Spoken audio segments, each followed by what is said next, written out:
la pyramide du contrôle de balle ou 4 astuces pour augmenter votre contrôle de balle au tennis. Alors, une fois n'est pas coutume, cette vidéo, le sujet de cette vidéo m'a été suggéré par un lecteur via une question qu'il m'a posée via le formulaire de contact de mon blog. Merci Vincent pour ces vidéos. Tu as parlé de la vitesse linéaire de la balle et de la vitesse de rotation. Tu ne parles pas de la vitesse de la raquette à l'impact. Pourtant, j'ai l'impression que pour ne pas subir la balle et garder dans le cours la vitesse de la raquette doit quasiment être égale à la vitesse de la balle à l'impact. Qu'en penses-tu? Entre parenthèses, parmi d'autres facteurs bien sûr. Eh bien, merci pour cette question. Je vous rappelle que si vous avez des questions, vous pouvez me les poser dans les commentaires de la vidéo ou via le formulaire de mon blog. Je réponds à tout le monde et quand la question est intéressante, je fais une vidéo. Alors n'oubliez pas de vous abonner si vous ne voulez pas rater les prochaines vidéos, notamment si vous avez posé une question pour avoir la réponse. Et n'oubliez pas de me rétribuer par un pouce si vous appréciez mon travail, si vous appréciez mon vidéo. Moi, ça me permettra de vous en proposer de nouvelles chaque semaine. Alors, pour être honnête avec vous, je ne sais pas si le fait d'avoir une vitesse de tête de raquette égale à la vitesse de la balle va apporter un meilleur contrôle. En revanche, ce que je sais, c'est que des vitesses radicalement différentes peuvent exister lors d'un coup de tennis. On va commencer par les exemples où la vitesse de balle est très supérieure à la vitesse de la tête de raquette. Le premier exemple qui me vient à l'esprit, c'est la volée réflexe. Vous montez au filet et l'adversaire vous renvoie une balle très rapide sur vous. Et là, en fait, vous avez juste le temps de tourner les épaules et de bloquer avec la... Et même pas de faire ça, de bloquer avec le poignet. La balle est dans la raquette et vous claquez votre volée. Vous la déposez, voilà, c'est une volée réflexe qu'on appelle. Et à ce moment-là, effectivement, le trajet de la raquette va être très faible et sa vitesse va être très faible. La vitesse de la tête de raquette va être vraiment inférieure à la vitesse de la balle. Si vous êtes bien placé, vous pouvez garder un bon contrôle. Le deuxième exemple qui me vient à l'esprit, ça va être l'exemple du retour de service. Retour de service, vous êtes ici et votre adversaire vous envoie un service très rapide sur votre revers. Et là, eh bien, vous avez juste le temps, effectivement, pareil, de tourner les épaules et de faire un retour bloqué à une ou deux mains d'ailleurs, voilà. Et là encore une fois, vous avez juste eu le temps en fait de tourner vos épaules et juste de mettre votre raquette en opposition avec un très léger mouvement. La vitesse entre la tête de raquette et la balle est différente. Est-ce qu'il y a moins de contrôle? Alors quand on voit par exemple quelqu'un, un relanceur comme Novak Djokovic, qui quand il y a une balle qui va arriver à 220 km à l'heure sur son revers et qu'avec son retour, il va pouvoir mettre son retour dans un carré de 20 cm sur 20 cm. Voilà. Est-ce que du fait de la différence de vitesse entre la tête de raquette et la balle, il va y avoir moins de contrôle? Vraiment pas sûr. Alors après, il va y avoir le cas où la vitesse de la tête de raquette va être supérieure à la vitesse de balle. Ça peut être dans l'échange par exemple, quand votre adversaire, voilà, on est sur des revers et on va faire des échanges de revers coupés, où on est dans la diagonale de revers, on fait des échanges de revers et votre adversaire se met soudain à couper la balle, à faire des coupés, ce qu'on appelle flottantes, c'est-à-dire des coupés qui vont être très lents, avec une balle qui va s'écraser au sol. Et la balle, une de ces balles va être un petit peu plus courte et vous décidez de l'accélérer pour justement l'envoyer longue ligne. Là, à ce moment-là, si vous voulez que votre attaque ait un minimum de vitesse, eh bien, il va falloir que votre bras ait une accélération à une ou deux mains. Et donc là, la vitesse de la tête de raquette sera supérieure à la vitesse de la balle. Il y a un autre exemple qui me vient en tête, c'est quand vous allez smatcher une balle en cloche. Donc voilà, vous montez au filet, votre adversaire lobe. Alors, je ne parle pas de l'exemple du lob lifté, où il y a certaines accélérations, ça va être le lob de défense raté, qui va être sans effet et qui va rebondir dans le carré de service, que vous allez reprendre après rebond. Eh bien, si vous voulez terminer le point, être sûr de terminer le point sur le smash, ce qui normalement est la logique du point, eh bien, il va falloir que la vitesse de votre tête de raquette soit vraiment supérieure à la vitesse de la balle qui est presque à l'arrêt. Pour la suite de la vidéo, je vais traiter des deux questions sous-jacentes à la question de mon lecteur et de mon... Ça va être comment ne pas subir la balle, effectivement, comment ne pas subir la balle, surtout dans le cas d'une balle très rapide, et comment garder la balle dans le court. Moi, je traduis ça comme comment garder le contrôle. Ne pas subir la balle, deux conseils principaux, deux trucs. Le principe pour ne pas subir la balle, ce sera de prendre la balle devant soi. En effet, il vaut mieux le plus souvent possible, le plus souvent que vous puissiez le faire, il faut prendre la balle devant vous. Alors c'est toujours possible de prendre la balle derrière soi. D'ailleurs, on est souvent amené à prendre la balle derrière soi parce qu'on est dépassé, justement, parce qu'on a perdu le contrôle en fait. Mais on n'est pas en équilibre. On est en ce qu'on appelle en compensation, on va être obligé de forcer, donc on va perdre en puissance, en relâchement, en précision. Donc le plus possible, il faut essayer de prendre la balle devant soi. C'est une bonne frappe, c'est devant soi.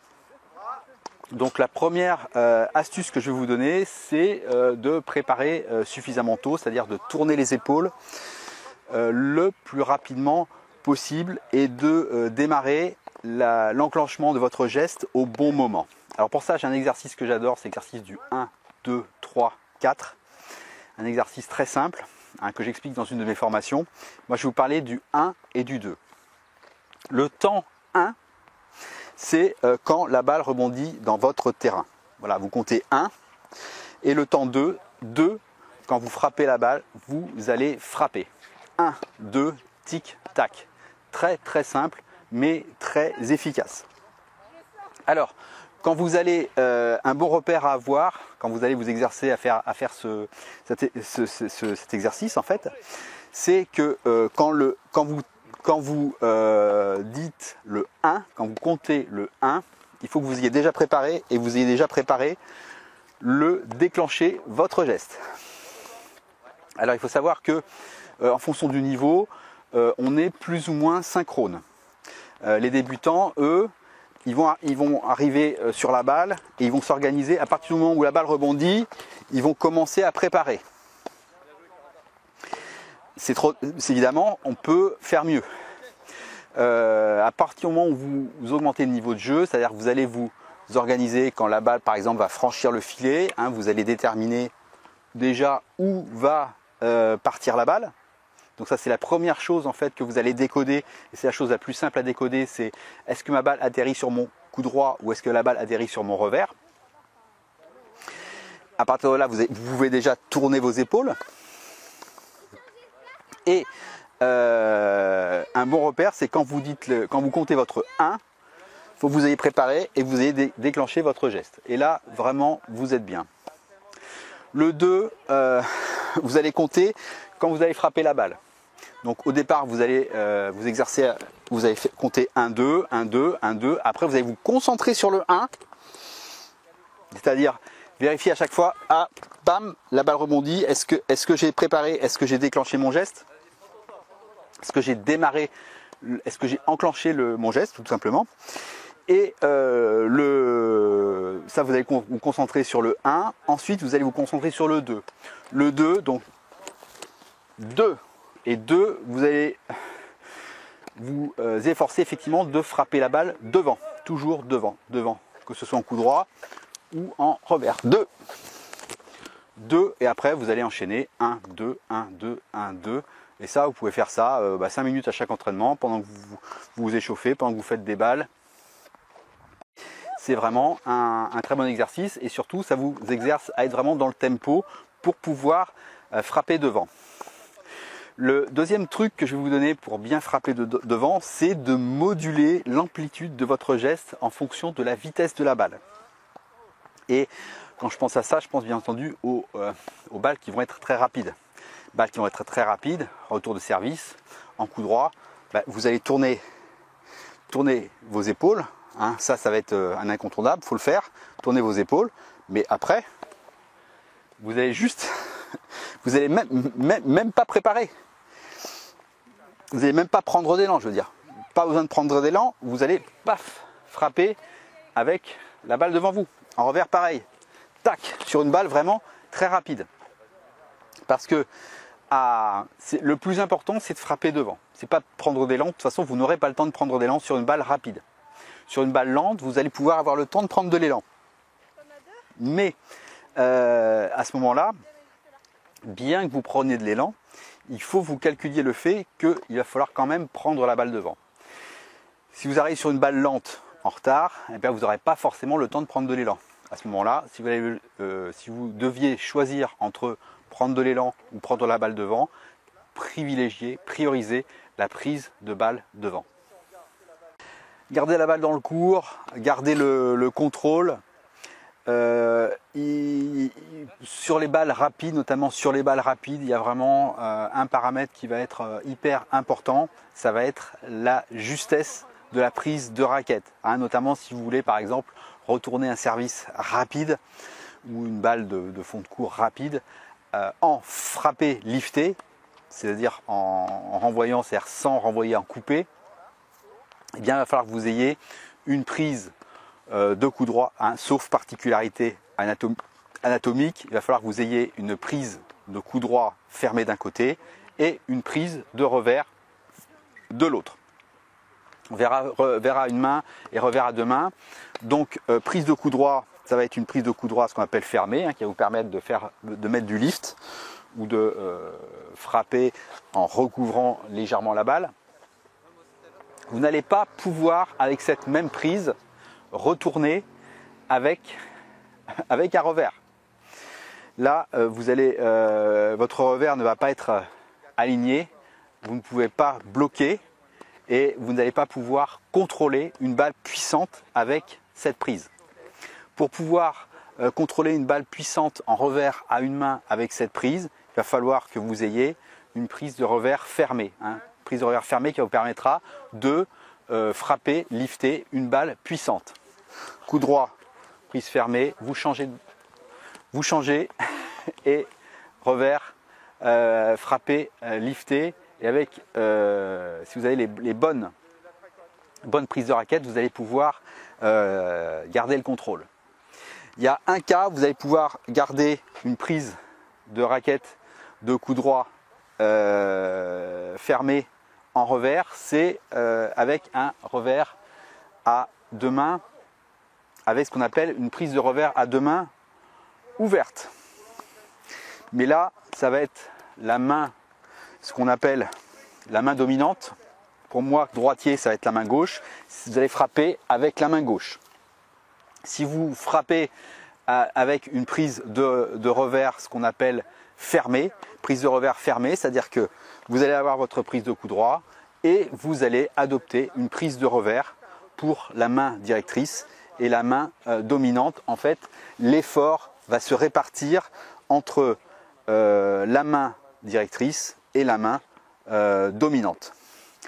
Un moyen de voir, un truc pour savoir si vous avez des bonnes prises de raquette, c'est il faut que vous imaginiez, vous ayez un objet lourd à faire rouler, par exemple une sphère énorme ou alors une voiture avec votre raquette. Donc avec votre raquette, si vous deviez pousser une voiture justement avec votre raquette, donc un objet lourd, eh bien il faut que vous adoptiez une prise de coup droit fermée. Tout simplement. Si vous avez une prise de coup droit ouverte, vous allez avoir beaucoup plus de mal. en revers, c'est pareil. Si vous gardez votre prise de coup droit et que vous allez essayer de pousser un objet lourd, vous aurez beaucoup plus de force si vous avez une prise de revers fermée. Pareil, hein, vous pouvez utiliser toutes les combinaisons.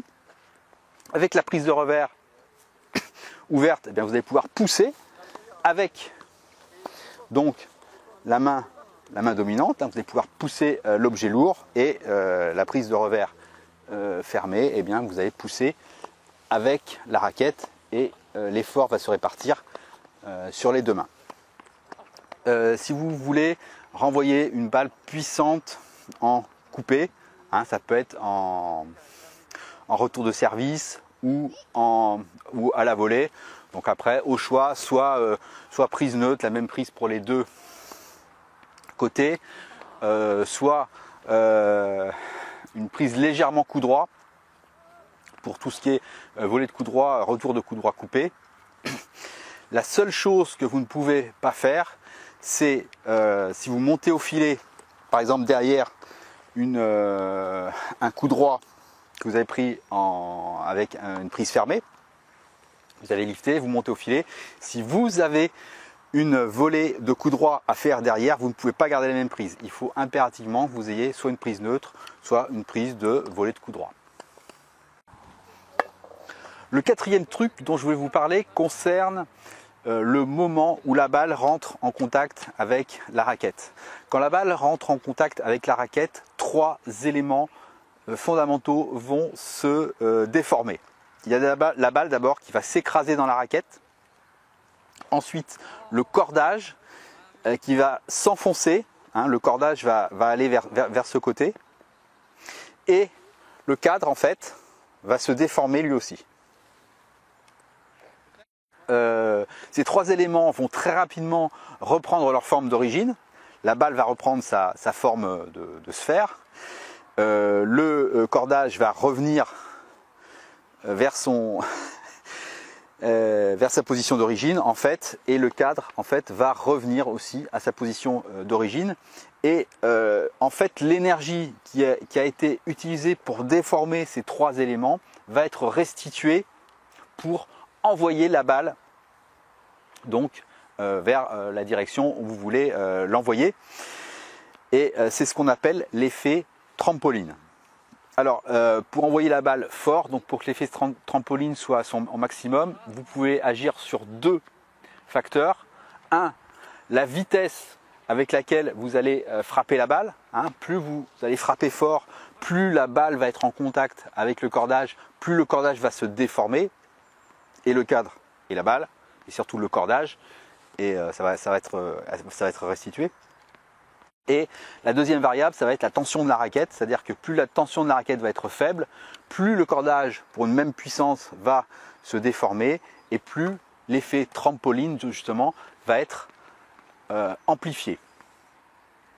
Alors, la force des grands joueurs, c'est... Alors ça dure... le moment où la balle est en contact avec la raquette, ça dure quelques centièmes de seconde. C'est de l'ordre du centième de seconde.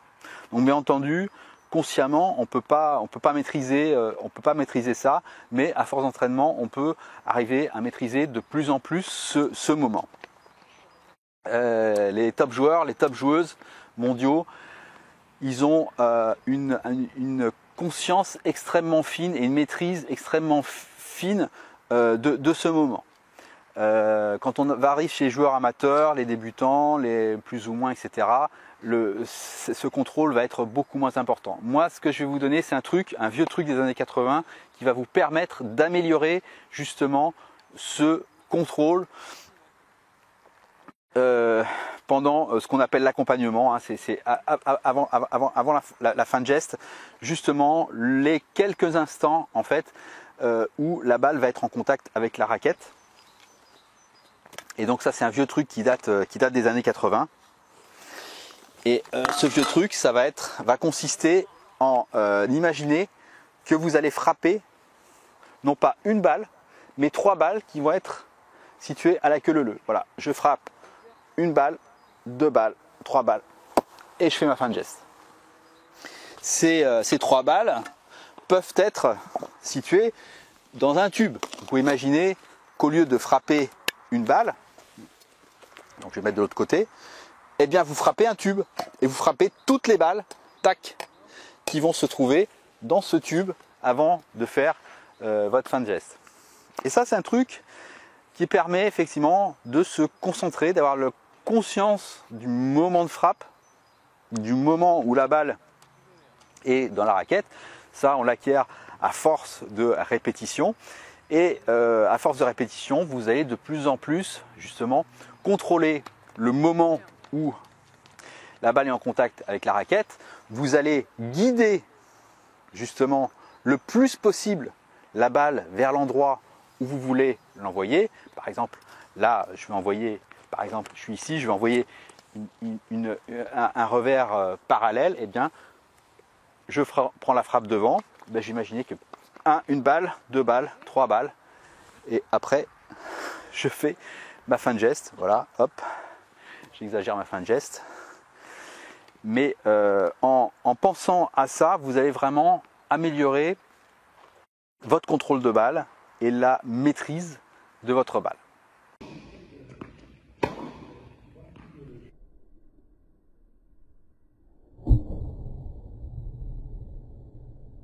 Donc c'est la fin de cette vidéo sur le contrôle de balle.